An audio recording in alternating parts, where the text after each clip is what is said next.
Hello, viewers. In history, we generally come across quite a number of speeches which become popular because of so many different reasons. The charisma of the speaker, the theme of the speech, or the juncture or time at which the speech might have been given contribute to the success of that particular speech. And in this video lecture, I am going to shed light on a very celebrated speech titled Tryst with Destiny. It is very important for so many different reasons. Let me first explain these two terms. Tryst. Tryst is a secret meeting, a rendezvous. A rendezvous is a secret meeting of lovers, and so is tryst. But here, we are not going to speak about any lovers. This particular secret meeting is of India with its destiny. By destiny, we mean events that are likely or that are certain to happen in one's future.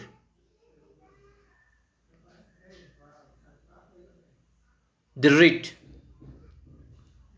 what is in store for us, what would happen in future, what fate is going to meet us, all these things are considered destiny. So here, the title of the speech is Tryst with Destiny. Tryst with Destiny is a speech delivered by Jawaharlal Nehru to the Constituent Assembly on 14th of August 1947. Like I just now told you, the speech was delivered by a great orator and the first Prime Minister of this great country, who is considered as the architect of modern India, Jawaharlal Nehru. And the time is on the midnight of 14th of August 1947. This was a historic moment in the history of this great country because it was on the 14th of August 1947 at the stroke of the midnight hour that the transfer of power from the British government to Indian establishment took place.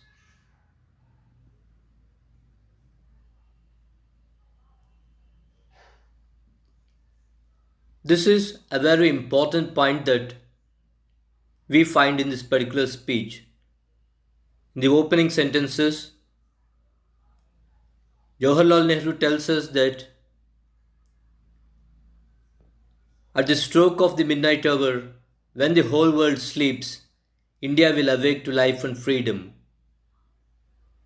As we know, India got independence on the midnight of 14th of August 1947, and this particular speech coincides with those great moments. And though almost all the points that we find in this particular speech are very important, still I have taken out quite a few very important points so that we can reflect upon that particular speech. This particular speech describes the love, the affection that Jawaharlal Nehru had for his country. This sums up his idea of what India he had dreamt about. He says the country is stepping into a whole new era. With India having gained independence, he says that this is a defining moment that breaks India from its past and ushers in its future. He goes on to say that mere achievement of independence itself is not enough. He tells us that India is going to have greater victories to come in the near future.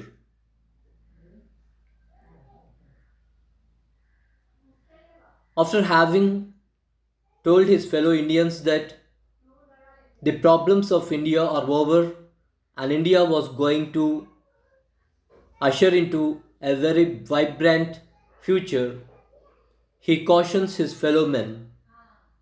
He tells one and all that with freedom and power comes responsibility. Mere driving away the British and getting independence is not enough. With freedom and power comes responsibility.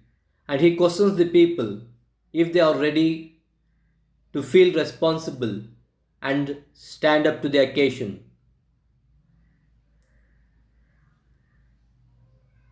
After that, he pays homage to the numberless volunteers and soldiers who fought for freedom.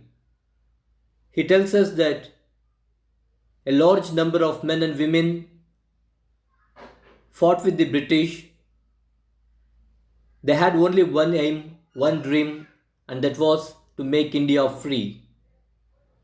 These young volunteers and soldiers had no other aim for themselves, like gaining popularity, earning money, occupying power. That was not there on their agenda. Their only agenda was to make their motherland free.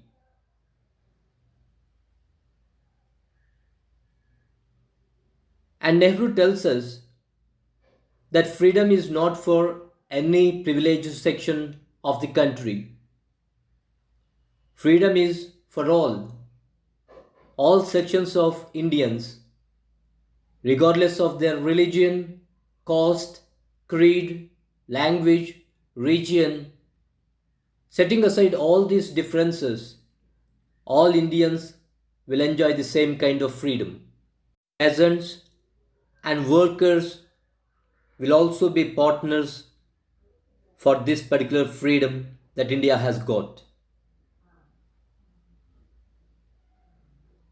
After giving assurance to one and all, to each section of the society, that they will have equal share in the freedom that India has got, he tells his fellow men that though India has got freedom from the British rule, there are yet other problems that India is faced with. So he gives a call that there must be a fight against poverty, against ignorance and disease.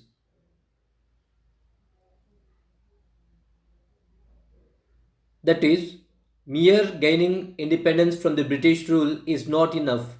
We have to make ourselves free from these problems: problem of poverty, problem of ignorance, and problem of disease. Then only can India be called a free country. And he concludes the speech by saying Jai Hind, which in Hindi means greatness to India.